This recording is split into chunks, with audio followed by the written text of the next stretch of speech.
le dejan un extraño bulto sobre su escritorio. El general lo observa con frialdad. Entre la deformidad, la hinchazón y la sangre se adivina la cabeza de un hombre decapitado. Hasta hace un año había sido su amigo y mejor aliado. Hoy, el general respira aliviado por su muerte.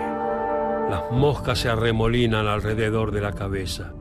El general da la orden de embalsamarla.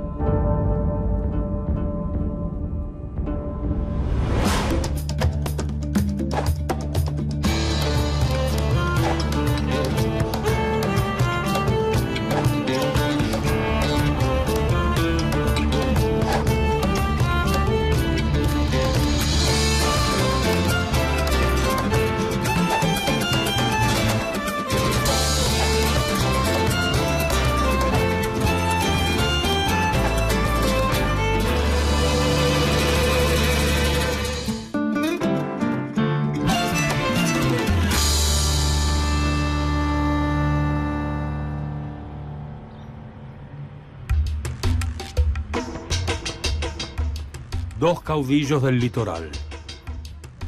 Uno se encontraba en Santa Fe y su nombre era Estanislao López. El otro en Entre Ríos y su nombre era Francisco Ramírez.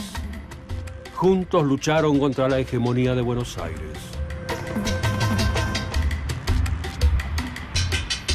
Dos aliados en armas y en pensamiento que terminaron siendo enemigos.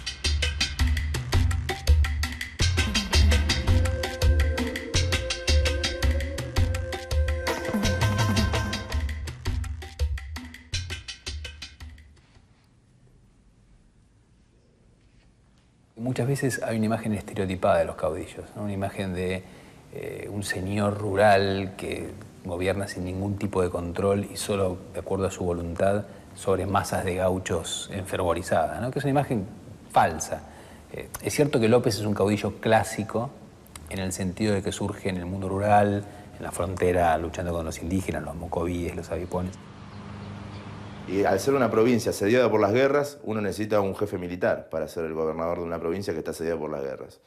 La persona más prestigiosa de la campaña y de las milicias es Estanislao López. Es una persona que adquiere una cierta cantidad de habilidades, pero al mismo tiempo logra imponerse a toda la masa rural, ¿no? Digamos, a toda la masa de gente que lo sigue o con la que convive, ¿no?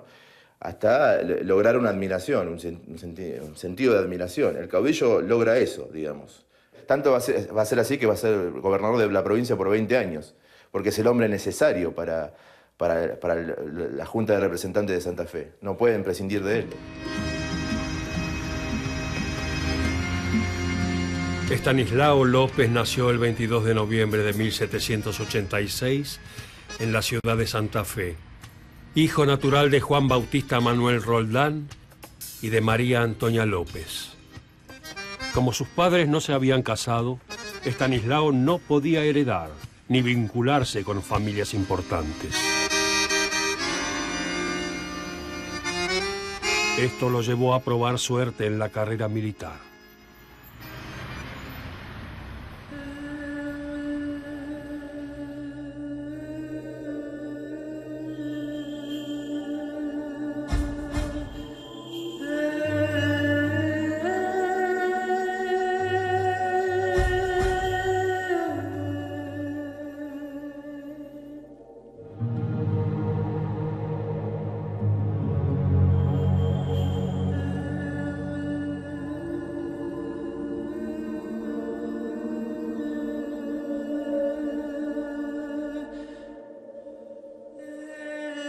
López recibió la complementariedad entre la familia cristiana y el colegio franciscano que lo orientaron hacia unos sentimientos hacia los demás.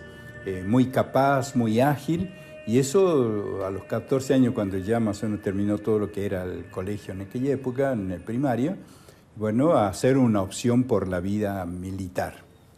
Pero a su vez siguió en el transcurso de su vida muy ligado al convento por la amistad que tenía con los frailes y sobre todo la familia y los franciscanos.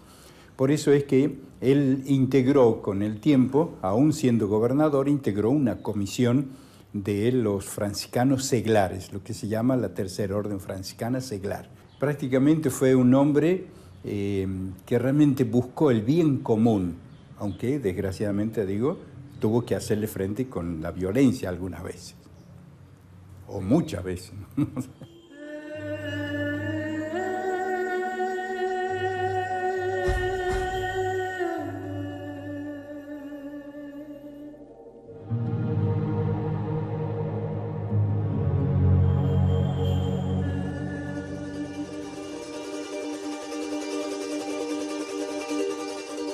Entre 1804 y 1810 fue soldado en servicio regular de la Compañía de Blandengues, cuerpo destinado a cuidar la frontera.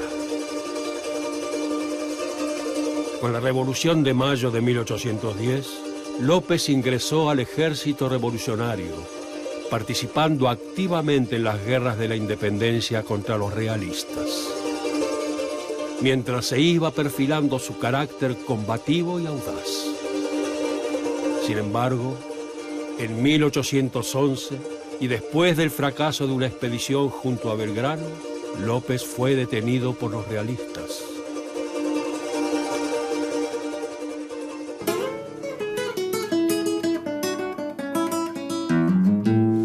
Manuel Belgrano, el general, llegó con tropas al Paraguay, le ha dado Rosario, los milicianos son rosarinos, buenos paisanos, y Santa Fe le ha de sumar los 100 blandengues pa'l general.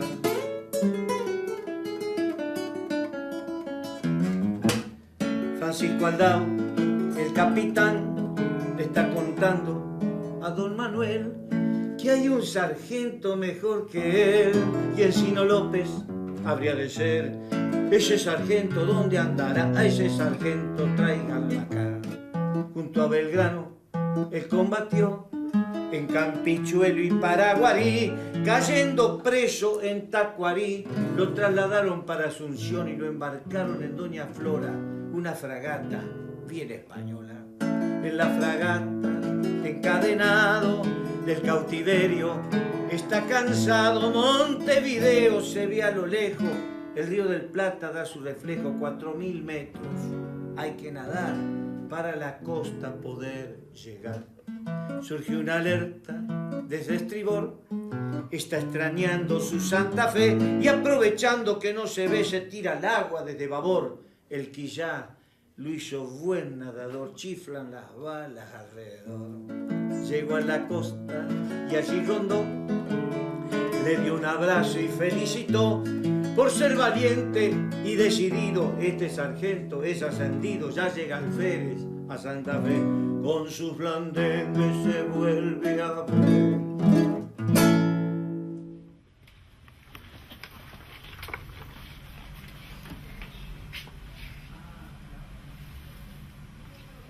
El cuerpo de blandengues, que solamente tenía como misión la custodia de las fronteras interiores, prácticamente pasa a alistarse, digamos, en los ejércitos ya revolucionarios, por llamarlos de una manera, ¿no? Manuel Belgrano, les decía, pide ayuda, y entre la colaboración que se le brinda, porque se le da dinero, joyas, se venden propiedades, en particular esta, se hacen una serie de aportes, pero uno de los aportes es parte de la tropa.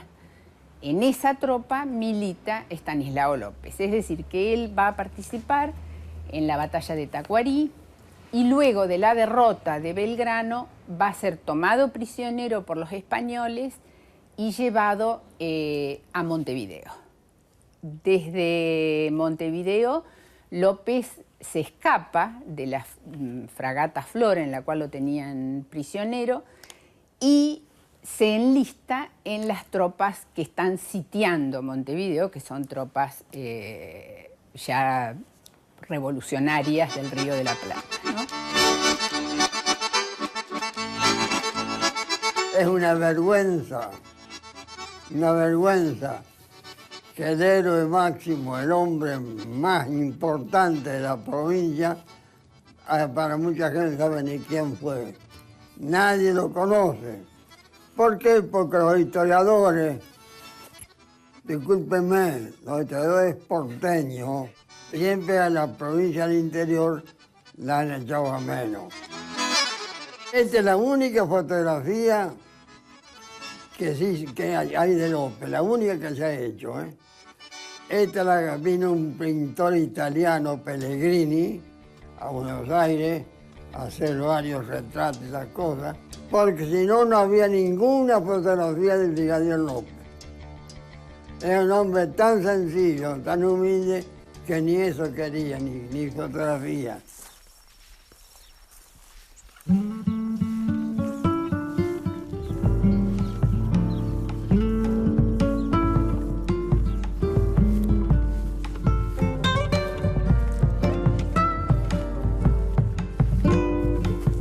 Esto es lo que queda de esta estancia. Vamos a pasar por acá.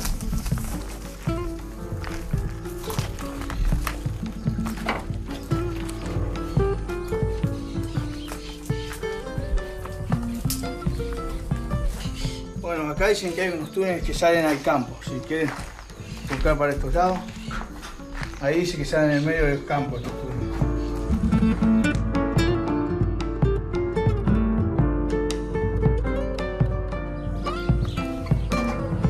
Aquí está otra habitación que va a salir el sótano.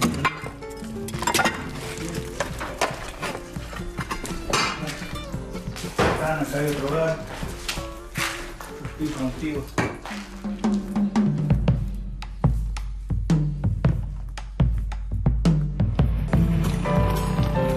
De vuelta en Santa Fe, López continuó participando en la lucha contra los realistas y fue ganando el respeto de sus pares.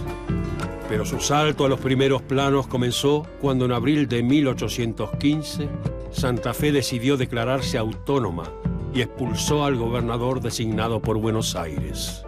La capital envió un ejército para volver a Santa Fe a la obediencia, pero un movimiento provincial, liderado entre otros por López y apoyado por Artigas, expulsó a los porteños y reafirmó la autonomía.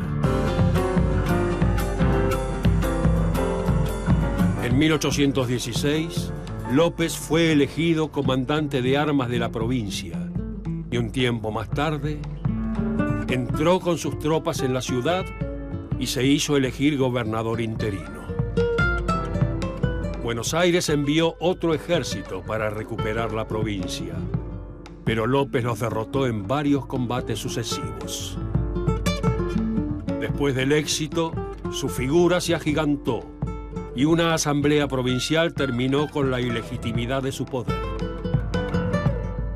El 8 de julio de 1819 fue elegido gobernador propietario por unanimidad.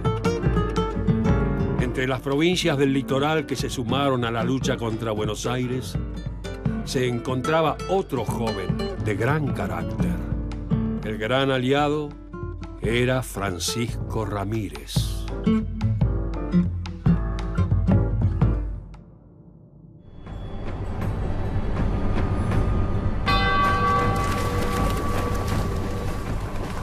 Ramírez está siendo perseguido. Lo acompaña su amada Delfina y un puñado de hombres. Sabe que sus enemigos están cerca. El viento trae el aroma de la muerte. Muy pronto estará rodeado. No hay tiempo que perder.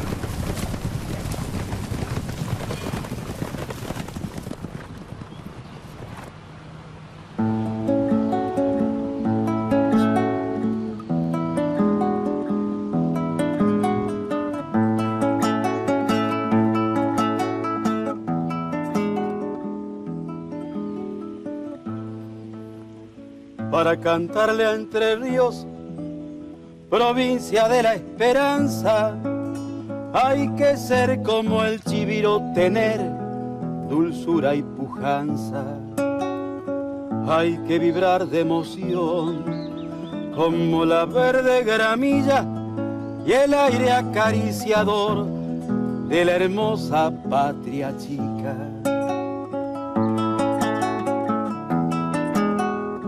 El otro caudillo del litoral, Francisco Pancho Ramírez, nació el 13 de marzo de 1786 en Arroyo de la China, actual Concepción del Uruguay. Fue hijo de un comerciante paraguayo, Gregorio Ramírez, y de Tadea Florentina Jordán, nieta del virrey Bertis. Estos importantes vínculos colocaron a los Ramírez entre los principales vecinos de Arroyo de la China. A los 17 años fue alcalde y a los 24 se plegó a la revolución iniciada en Buenos Aires. Al poco tiempo, el ideal federal de José Artigas lo sedujo y dejó su cargo para ingresar en el movimiento artiguista, en el que participó muchos años. Ramírez surge como figura bastante rápido, ¿no? Es decir, en 1810, cuando es la Revolución de Mayo, llegan las noticias a Entre Ríos y varios de los pueblos se hacen revolucionarios, pero también hay algunos que tienen cierta vinculación con los realistas, sobre todo porque como Montevideo se mantiene leal al Consejo de Regencia español, tiene una flota, porque Montevideo era una base naval, que incursiona por el río Uruguay y por el río Paraná, y a veces hace que los pueblos entrerrianos tengan que pasar de bando. Y ahí es donde surge la figura de Ramírez, que a partir de 1811 empieza a luchar del lado patriota y se vincula muy rápidamente al artiguismo. No hay mucha información sobre cómo se produce esto, pero sabemos que Artigas, cuando se retira del sitio de Montevideo en 1811, pasa a Entre Ríos y ahí establece contactos muy fluidos con los entrerrianos, y a partir entonces del 11, Ramírez es uno de los lugartenientes de Artigas.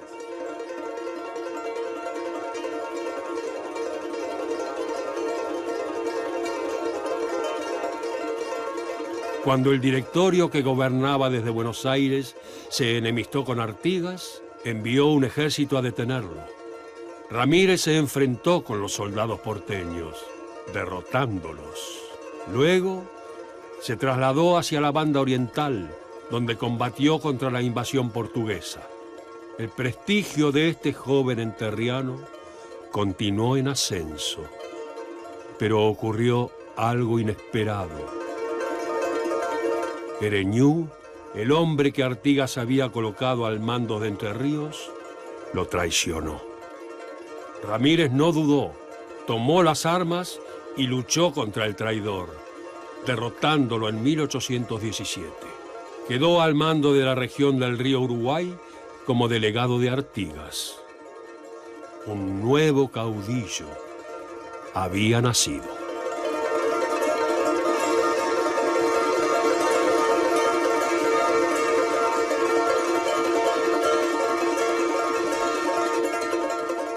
Ramírez es un montonero genial, sería la descripción de Ramírez, ¿no? Un tipo muy recio y un tipo que no retrocede, que siempre va al frente. Además es muy difícil explicar eso, porque es la adhesión que le presta el paisano al caudillo está determinada por una especie de admiración, pero es más que eso, digamos, es más allá de eso, ¿no? Es casi un amor incondicional, diría yo, ¿no? Durante su vida, Francisco Ramírez estuvo acompañado por una mujer.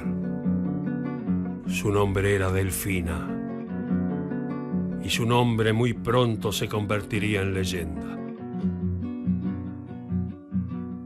Galopando va Ramírez en su caballo estrellero. Delfín estaba a su lado, en sus ojos brilla fuego. El amor los va llevando por el monte y los esteros. Pancho Ramírez, ay la Delfín, viene la muerte con la partida, con la partida. Pancho Ramírez, por su Delfina, por sus amores pierde la vida, pierde la vida. Desangra la tarde en llanto, la infortunada Delfina.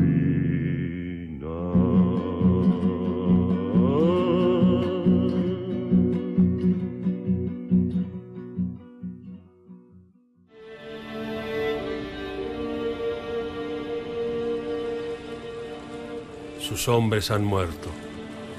Ramírez logra escapar de sus enemigos.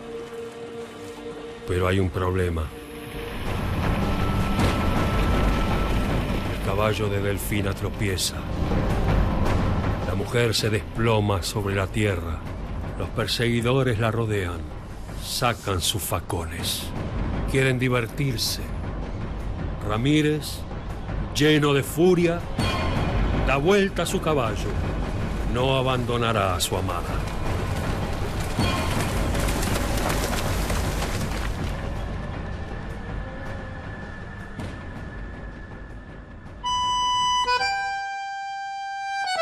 A través de los años, Buenos Aires se convirtió en el centro de las disputas que mantuvieron López y Ramírez. Fue el principal enemigo que debieron enfrentar los caudillos. Un adversario complejo, que no dudó en utilizar todos sus recursos para conseguir sus metas.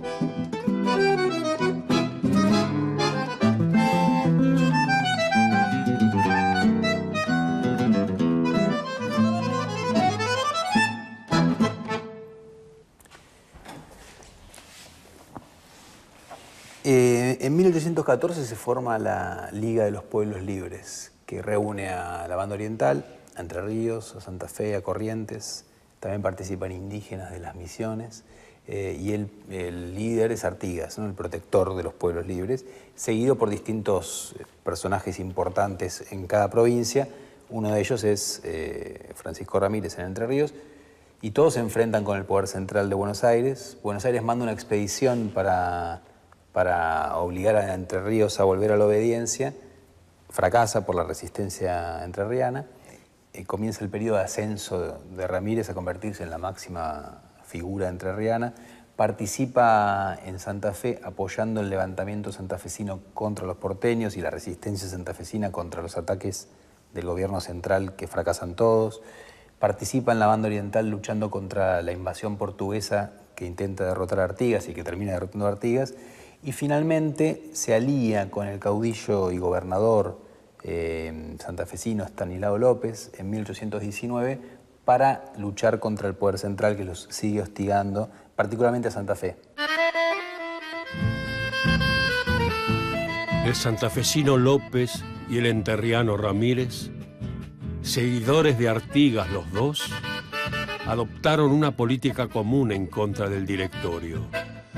Un régimen que detestaban por su centralismo y su idea de instaurar una monarquía que diera legitimidad a las Provincias Unidas. El largo conflicto entre Buenos Aires y el litoral federal llegó a un momento culminante, cuando López y Ramírez unieron sus fuerzas y avanzaron sobre la capital.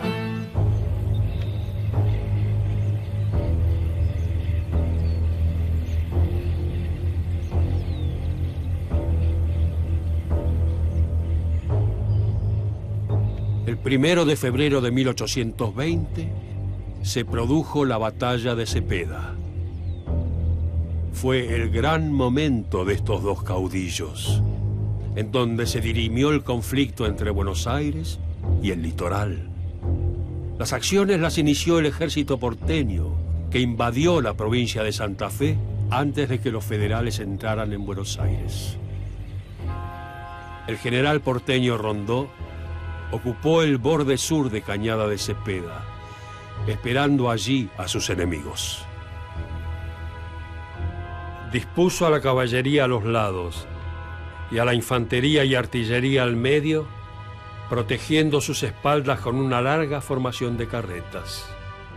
Pero como las tropas de los federales estaban exclusivamente compuestas por caballería, la formación táctica de Rondeau no fue útil, pues cruzaron al galope la cañada y atacaron por la espalda. La estrategia de López y Ramírez hizo que la batalla durara tan solo 10 minutos. El ejército porteño, destrozado, se retiró hasta San Nicolás de los Arroyos. Los litoraleños habían vencido.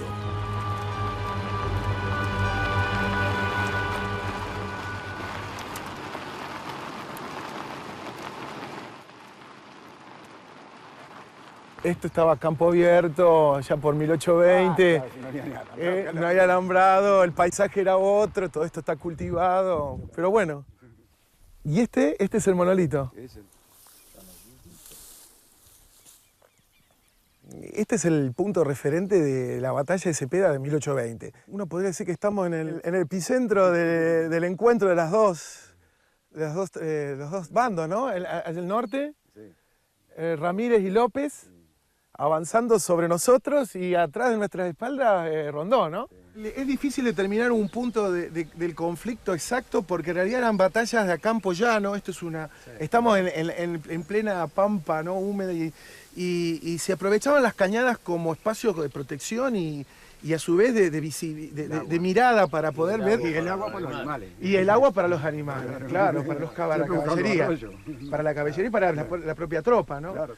Hay que pensar que estamos hablando de 1820, donde no hay un ejército nacional, como lo podemos entender hoy, un ejército organizado por escuelas y por estudios. Entonces eran realmente gauchos, indios, que se sumaban a uno u otro caudillo y a cambio de caballada y alimento jugaban de uno o del otro lado. Una de las batallas más decisivas probablemente de la historia argentina, y lo que hacen es obligar al director a renunciar. Se disuelve el directorio y se disuelve también el Congreso, que era el mismo Congreso que en Tucumán había declarado la independencia en 1816, se había trasladado a Buenos Aires, había sancionado en 1819 una constitución unitaria, centralista, que no fue aceptada por nadie, o sea que nunca se aplicó, y lo que hace la victoria de Cepeda es justamente disolverlo, y con eso se acaba el experimento revolucionario, es decir, un poder central con sede en Buenos Aires, que funcionó durante 10 años, llega a su fin y comienza el periodo de las autonomías provinciales, ¿no? Es decir, y en ese sentido la obra de López y Ramírez es fundamental como momento de cambio crucial en Argentina.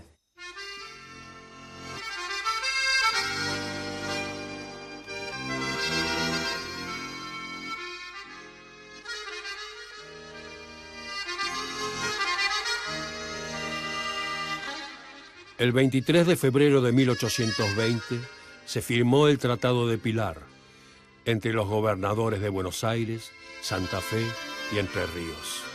Este marcó el fin del directorio y sumió en la oscuridad a José Artigas. López y Ramírez lo dejaron de lado.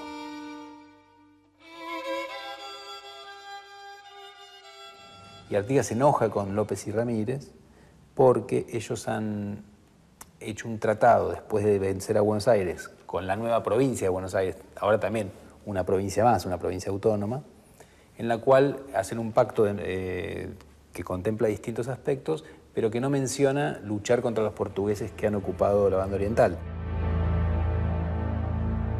El tratado no mencionaba ayuda alguna para Artigas en su lucha contra los portugueses. El oriental sintió que los caudillos litoraleños lo habían traicionado.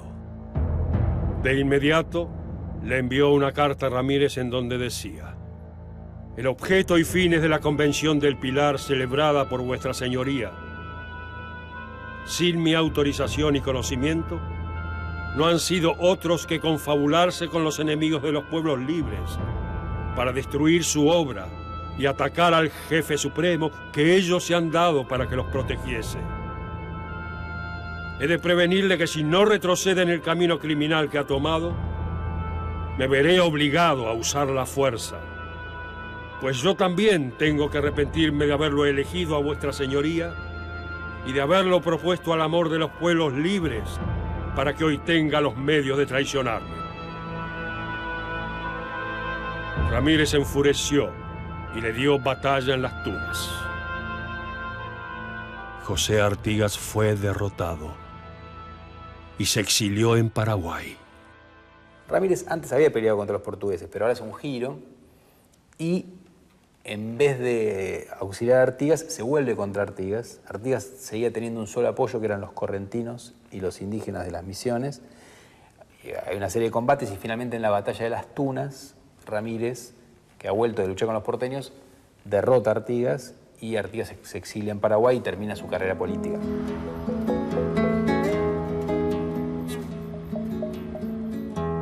Nos encontramos en este lugar, a la orilla del arroyo Las Tunas, donde en estas inmediaciones se produjo una batalla definitoria entre Francisco Ramírez y las tropas de José Artigas.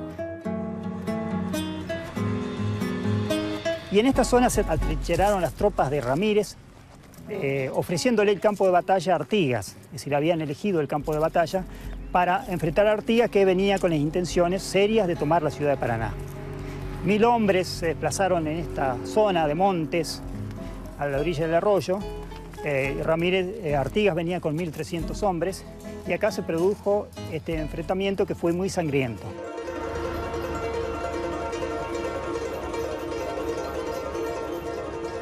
Francisco Ramírez estaba en el punto más alto de su poder. Proclamó la República de Entre Ríos, que comprendía las provincias de Entre Ríos, Corrientes y Misiones.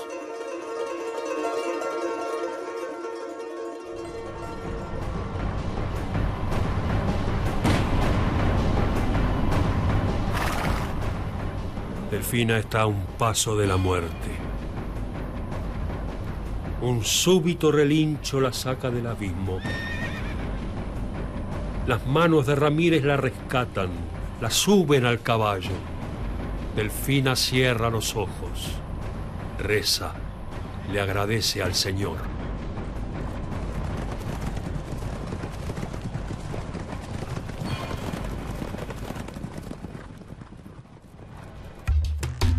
Santa Fe había quedado devastada por culpa de la Guerra de la Independencia. López necesitaba de la ayuda porteña. Comenzaba a relacionarse cada vez más con Buenos Aires, mientras Ramírez gobernaba su república enterriana, acompañado por su fiel Delfina. Las tensiones entre López y Ramírez empezaron a evidenciarse. Solo faltaba una excusa. Un incidente que provocara la separación total de los caudillos del litoral. El 24 de noviembre de 1820, López firmó un pacto con Juan Manuel de Rosas, estanciero porteño y comandante de milicias en la estancia Venegas. La garantía del acuerdo era un artículo secreto, una indemnización económica de la provincia de Buenos Aires de 25.000 cabezas de ganado vacuno. Ramírez toma ese pacto de López como una traición, como acusa a López de haber negociado con los directoriales, que era el viejo sector que había dirigido la política porteña y a los cuales ellos habían opuesto durante años. Entonces se lanza contra López. El tratado dejaba de lado a Entre Ríos. Ramírez atacó a Santa Fe. Estaba enceguecido. Pero las fuerzas de López, ahora aliado con los porteños y los cordobeses, lo vencieron. Muy pronto Ramírez se encontró acorralado. Tuvo que huir.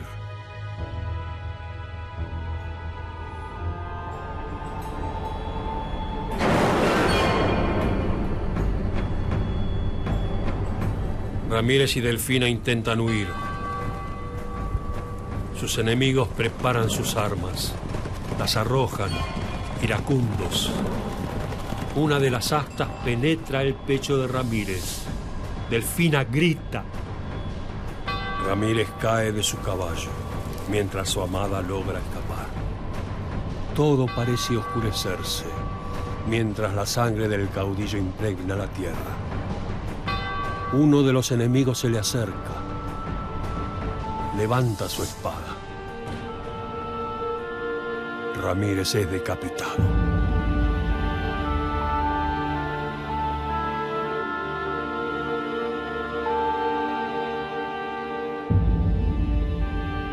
Un soldado interrumpe a Estanislao López.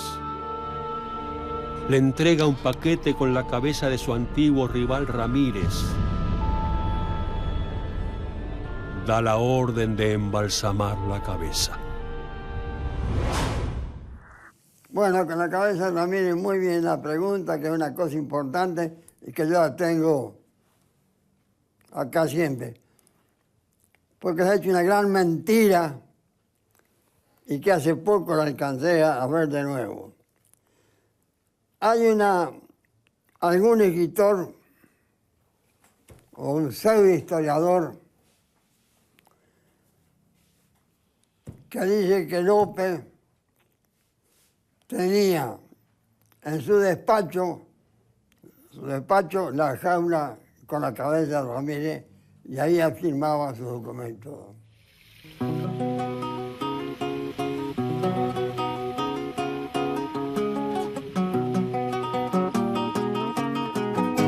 El enemigo inclemente pone a salvo a su Delfina en anca del gran valiente don Anacleto Medina.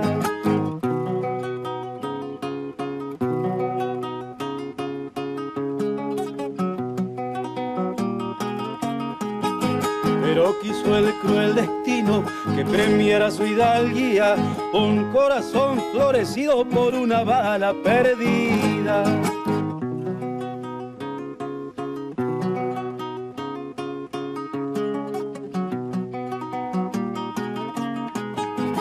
Atardecer en río seco, Poncho puso ensangrentado y un apagarse los sueños del bravo gaucho entrerriano.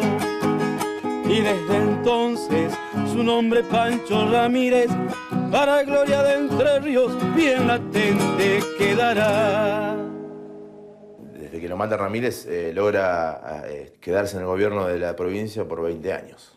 O sea, porque es un hombre indispensable para la legislatura santafesina, para las clases principales de Santa Fe, ¿no? Ha sido un piloto de tormentas dentro de todas las guerras civiles y ha logrado sacarla airosa a Santa Fe. Ha derrotado a las numerosas incursiones que han hecho directoriales y de entrerrianos sobre la provincia, inclusive con desventaja, ¿no? Por eso la provincia de Santa Fe, en su escudo dice provincia invencible de Santa Fe. Entonces ese es el prestigio que tiene López y como hombre indispensable de gobierno para una provincia que ya, como habíamos dicho, está siempre en una posición geoestratégica difícil, ¿no? En las décadas del 20 y el 30, con Artigas exiliado y Ramírez muerto, López será el gran patriarca del federalismo rioplatense. Cuando en 1828 los unitarios toman el poder por la fuerza en Buenos Aires y en buena parte del interior, suplantando a los gobernadores federales, Santa Fe será un baluarte federal contra ellos. La intervención de López contribuye a derrotar a los unitarios porteños y a que el federal Rosas llegue al poder en Buenos Aires. Enseguida, el caudillo santafesino es nombrado comandante del ejército federal, que enfrentará a los unitarios del interior. Su victoria hace que todas las provincias argentinas se declaren federales. Hay un momento de oro de López, que es en 1830, digamos, 1832, donde varias de las provincias están bajo su influjo, ¿no? En Córdoba pone a los hermanos Reina Fe, que son los que terminan matando a Quiroga, ¿no? Que son directamente del riñón de López. Pascual Echagüe, que es una especie de lugarteniente de López, pasa a ser gobernador de Entre Ríos y también tiene mucha influencia él sobre Salta, sobre Santiago del Estero. Es decir, es un un personaje muy importante. Pero Rosas rápidamente lo va a empezar a superar y va a empezar a controlar él a distintos gobernadores provinciales. Y recién al final de su vida, en 1838, López parece querer volver o animarse otra vez con Buenos Aires, cuando el bloqueo francés contra Rosas se impone y López le expresa al gobernador porteño su descontento con cómo está manejando la política internacional, que era algo que solo podía hacer Buenos Aires, ¿no? Jamás negaré mis principios. Seré uno de los primeros que clamaré por la formación de una autoridad nacional que dé al fin al país la organización nacional que tanto reclaman sus verdaderos intereses. Pero cuando parece que López vuelve a levantar cabeza, es el momento en el que muere, ¿no? Muere de tuberculosis y se acaba una carrera política muy larga y que es clave dentro de la historia del federalismo de nuestro país. En esta sala, que hace referencia a la época de Brigadier López, unitarios y federales, algunos objetos que pertenecieron al brigadier. En la parte central de la vitrina tenemos pechera, puños y cinto, que usó él en alguna fiesta de gala, una imagen de la esposa de López, algunas joyas que le pertenecieron a doña Josefa Rodríguez del Fresno, y por este lado tenemos estos objetos también vedette del museo, que son una cigarrera y un pastillero, regalos de Rosas a López, que por ahí pueden ver alguna leyenda, el brigadier Juan Manuel de Rosas, doña Encarnación Escurra, vivan los federales, mueran los salvajes unitarios, que eran leyendas de la época. Y por último, tenemos la libreta de familia, donde figuran los nacimientos de los hijos de López. ¿Sí? Está un poco deteriorada. Estamos hablando de 1830, 1840. Justamente acá, como hermano terciario, se le dio este lugar, no un altar, pero sí un reconocimiento muy cercano en nuestra querida iglesia, y sus restos, sus cenizas, junto con la familia, está su esposa, los dos hijos, y es prácticamente el conservar todo lo que hace la parte temporal, como también la trascendencia de saber que ha sido un hombre que realmente cumplió con su misión, tanto en lo civil como en lo religioso. Y este es el mensaje que le manda Juan Manuel de Rosas cuando él muere, ¿no?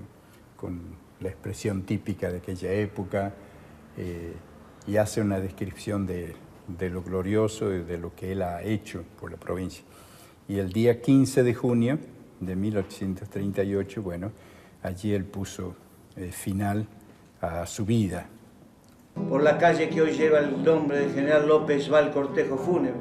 Lo encabeza Galisteo de Rodríguez y lo cierra su corcel de guerra el Bayo Cabos Negro con las riendas atadas sobre la cruz.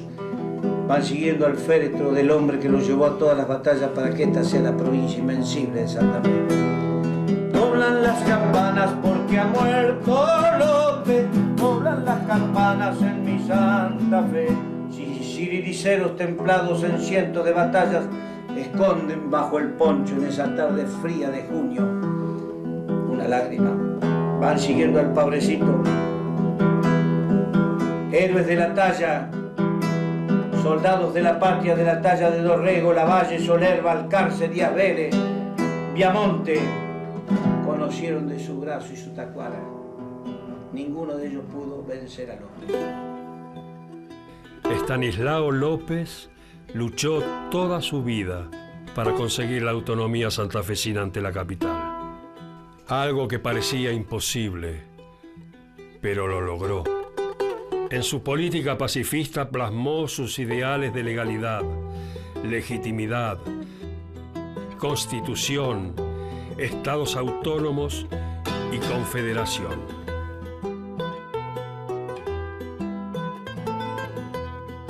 Francisco Pancho Ramírez también fue un convencido de la necesidad de organizar el territorio.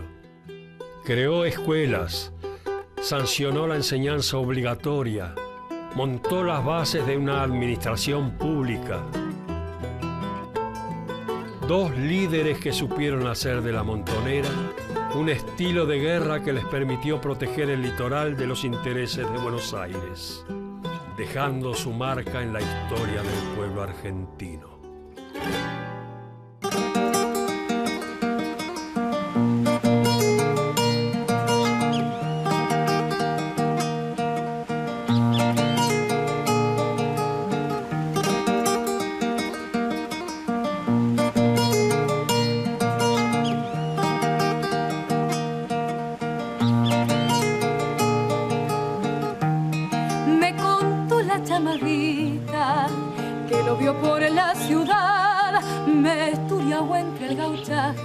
Para ser su eternidad.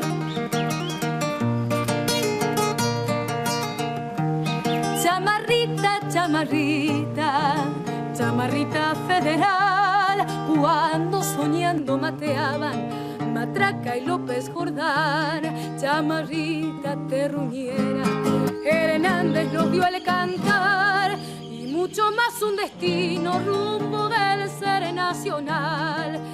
Y mucho más un destino rumbo del ser nacional.